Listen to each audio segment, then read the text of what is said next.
comment excellent est ton nom. Et le psaume 8 est le psaume des excellences. Et on voit ici qu'il y a 8 bénédictions qui sont attribuées selon le comportement. Amen.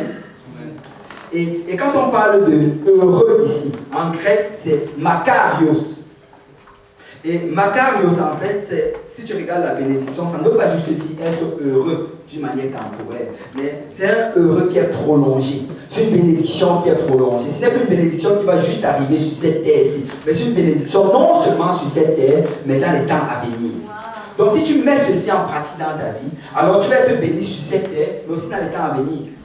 Et tu sais quoi? Si tu mets chacune de ces 8 choses en pratique dans ta vie, tu auras une excellente bénédiction. Il n'y aura rien qui pourra entraver ta bénédiction. Parce que le Seigneur désire te bénir. Amen. Amen. Alors dès qu'il commence, avant de commencer à énoncer chacune des lois, il te dit d'abord, tu sais quoi? Si tu fais chacune des choses, tu seras béni. Si tu fais chacune des choses, tu seras heureux. Si tu fais chacune des choses, laisse-moi te dire que tu auras une vie excellente sur la terre.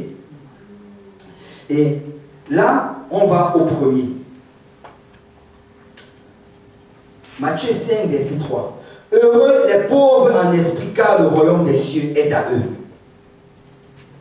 Heureux les pauvres en esprit, car le royaume des cieux est à eux. Beaucoup de gens ont spéculé par rapport à la signification du mot pauvre ici. Il y a certains qui disent que ça veut dire les gens qui sont stupides, qu'on dit les pauvres en esprit, les coucous, les gens qui ne réfléchissent pas beaucoup. On dit que ça c'est. Donc ça veut dire que le royaume des cieux c'est pour les pauvres, les imbéciles. Et c'est ça qu'ils disent. Il y a d'autres personnes qui spéculent que les pauvres ici, ce sont vraiment les pauvres. Que c'est quand si tu es pauvre là, tu vas aller au ciel. Il suffit juste que tu restes dans un état de pauvreté, un esprit de pauvreté. Mais ce n'est pas de cela dont on est en train de parler ici. Quand tu parles de pauvre en esprit ici, il est en train de parler en fait de quelqu'un, parce que le mot pauvre ici, là, ça vient du mot torchos. Je ne sais pas comment on le dit exactement, je ne suis pas un expert en grec. Mais pauvre ici, c'est celui qui est réduit à demander, celui qui est dépourvu de richesse, et il ressent qu'il a un certain besoin. Amen. Luc chapitre 4, verset 18. Le Seigneur dit, l'Esprit du Seigneur est sur moi, parce qu'il m'a oint pour annoncer une bonne nouvelle aux pauvres. Il n'est pas en train de dire aux stupides, ou bien il n'est pas en train de dire aux pauvres financièrement, mais il est en train de dire à ceux qui sont pauvres en esprit, ceux qui réalisent qu'ils ont un manque à l'intérieur d'eux, ceux qui réalisent qu'ils ont besoin de l'Esprit de Dieu, ceux qui réalisent que leur vie en fait ne peut pas être complète si l'Esprit de Dieu n'est pas en train de les guider. C'est ça les pauvres en esprit. Et être pauvre en esprit, c'est reconnaître que tu as besoin spirituel. Être pauvre en esprit, c'est reconnaître que sans Dieu, c'est impossible d'y arriver. C'est reconnaître que chaque jour, tu as besoin de l'Esprit de Dieu. Que chaque jour, tu as besoin d'être touché par Dieu. Que chaque jour, tu as besoin que l'Esprit de Dieu te reconforte, te ressoulève et te guide. C'est ça, être pauvre en esprit. Amen. Si tu es pauvre en esprit, quand tu te réveilles le matin, la première chose à quoi tu penses, c'est Dieu. Alléluia. Seigneur, j'ai besoin de toi aujourd'hui. Seigneur, fortifie-moi aujourd'hui. Seigneur, donne-moi la force de sortir de ce lit. Seigneur, donne-moi la force de vivre pour toi. C'est ça être pauvre en esprit. Tu réalises que par tes propres forces, tu ne vas pas y arriver. Tu réalises que tu n'es pas assez fort ou bien tu n'es pas assez solide pour continuer à avancer dans cette vie. Mais que tu as besoin de l'Esprit de Dieu. C'est ça être pauvre en esprit.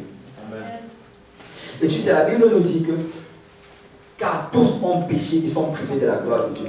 Qu'est-ce qui se passe? Vous savez que depuis le jardin d'Éden, quand Adam et Ève ont péché, il y a eu une séparation entre Dieu et l'homme. Et c'est ça qu'on appelle la mort spirituelle. Dieu a dit, le jour où vous mangerez de ce fruit, vous mourrez. Amen. Ce jour-là, ils sont morts et leur esprit est mort.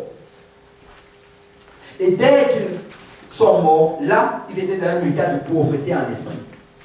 Ils savaient qu'ils avaient besoin de cette relation-là.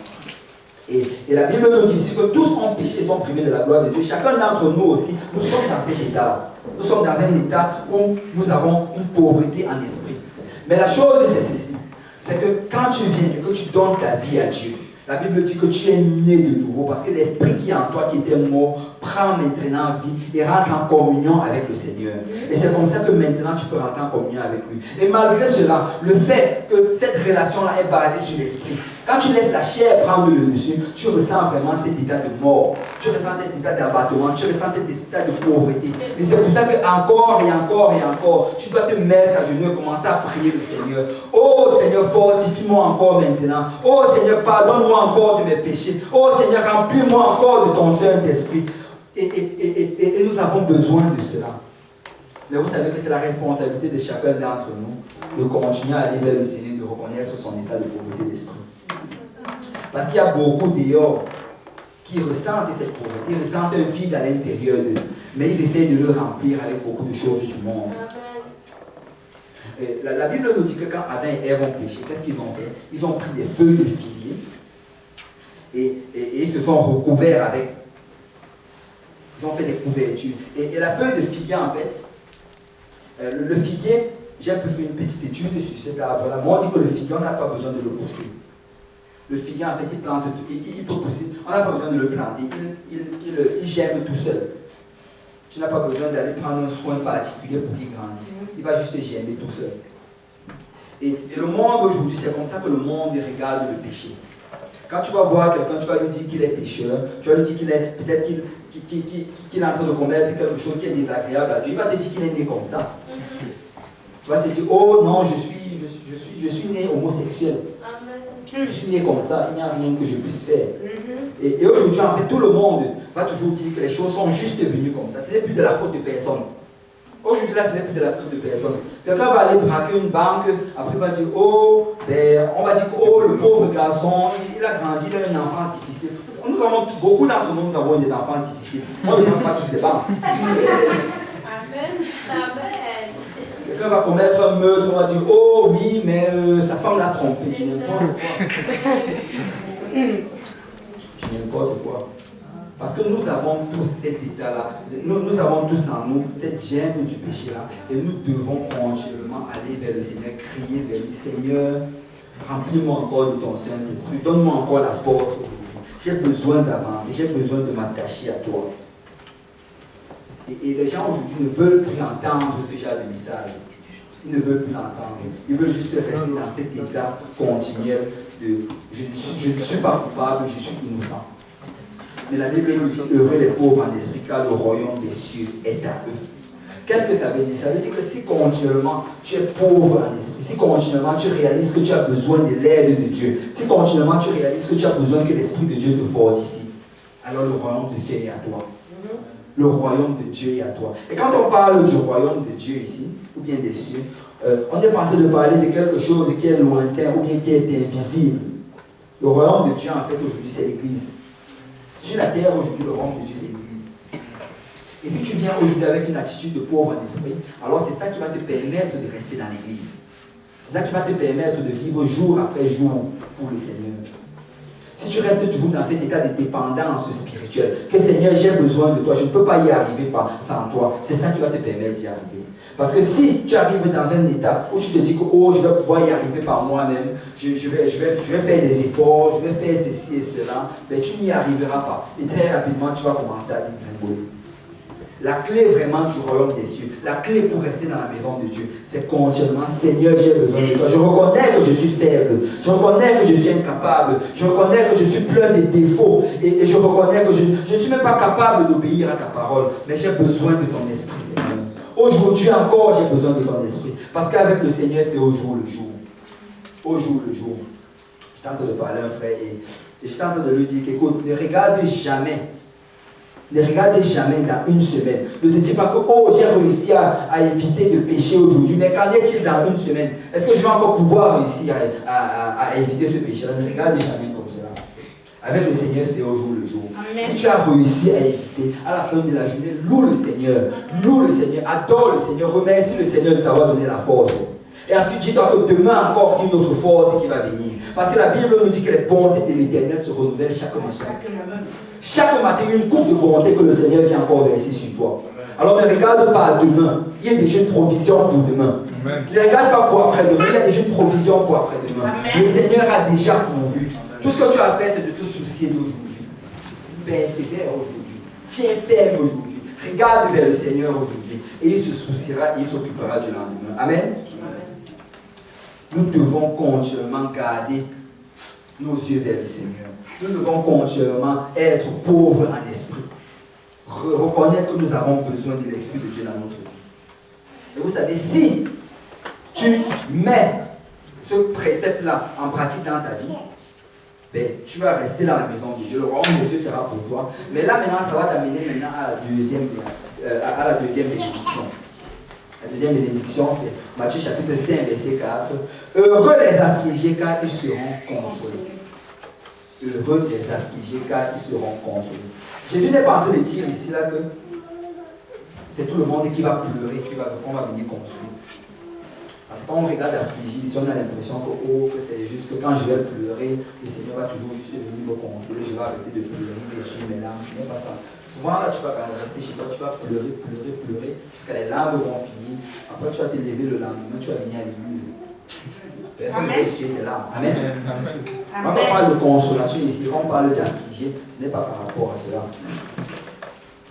Et dans 2 Corinthiens chapitre 7, le verset 10 nous dit ceci. En effet, la tristesse selon Dieu produit une repentance à salut, dont on ne se repent jamais, tandis que la tristesse du monde produit la mort. La tristesse selon Dieu produit la repentance à salut, mais la tristesse du monde produit la mort. Vous savez, la tristesse du monde, parce qu'il y a vraiment deux sortes de tristesse. Il y a la tristesse selon Dieu, il y a la tristesse du monde. Beaucoup d'entre vous connaissez cette histoire-là. La fille qui était venue à l'hôtel, elle était en train de prier, elle pleurait.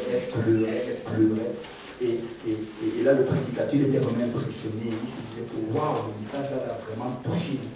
Je crois que là, maintenant, c'est vraiment un jour spécial. Quelqu'un va se repentir, quelqu'un va se baptiser au nom de Jésus. Il était déjà en train de se réjouir. Alors, il vient vers elle, il dit, ma soeur. Il commence à lui parler, il fait connaissance avec elle. Et après, il lui demande pourquoi est-ce que tu pleures. En fait, il lui demandait ça parce que justement, il voulait la diriger progressivement vers le baptistère. Parce que pourquoi est-ce que tu es en train de pleurer? Et la sœur le regarde pleinement dans les yeux, avec les yeux remplis de larmes. Elle lui dit, je pleure parce que mon copain m'a trompé avec ma meilleure amie. Elle était à l'hôtel, elle était en train de pleurer parce que son copain l'avait trompé avec sa meilleure amie. Donc, on croyait que c'était la repentance. Vous savez, ça c'est la tristesse selon le monde. Et on dit que la tristesse selon le monde, qu'est-ce que ça fait? Ça produit la mort. Souvent, les gens vont se mettre tristes à cause de ces choses, ils vont aller se suicider, ou bien ils vont aller prendre des drogues dures pour essayer de calmer leur douleur, parce que la tristesse selon le monde produit la mort. Mais la tristesse dont on est en train de parler ici, l'affliction dont on parle, c'est la tristesse selon Dieu, c'est la repentance. C'est que tu réalises que, oh, je suis dans une vie de péché. Oh, je suis en train de faire des choses qui ne sont pas agréables à Dieu. Oh, j'ai besoin de changer ma vie. J'ai besoin de changer les amis avec lesquels je marche. J'ai besoin de changer les activités dans lesquelles je prends part. J'ai besoin d'arrêter de faire certaines choses. Et quand tu réalises cela, ça te rend triste parce que tu sais que pendant que tu faisais toutes ces choses-là, ça faisait mal au cœur du Seigneur. Vous savez, Dieu n'est pas indifférent à nos péchés. Souvent on regarde, on se dit que, ok, quand Jésus est mort sur la croix, on nous le pardonne de nos péchés, on a reçu la grâce. C'était aussi simple que cela. Parce que si tu regardes le calvaire, c'est là que tu réalises à quel point Dieu est sérieux à propos du péché. Il n'a pas juste effacé tes péchés, mais il a souffert pour tes péchés. Amen. Il a souffert pour tes péchés. Il a porté ce gros poids de la croix. On l'a flagellé au dos. On l'a humilié. On a arraché sa barbe. On lui a craché dessus. On s'est moqué de lui. Et quand tu regardes toutes les étapes du calvaire, il est en train de te dire à quel point il est sérieux à propos du péché. Donc la prochaine fois, avant de faire quelque chose et de te dire que après je vais me repentir, rappelle-toi ce que Jésus a souffert. Amen. Rappelle-toi ce qu'il a souffert. Parce que ça ne t'efface pas juste que quelqu'un subit le châtiment du péché.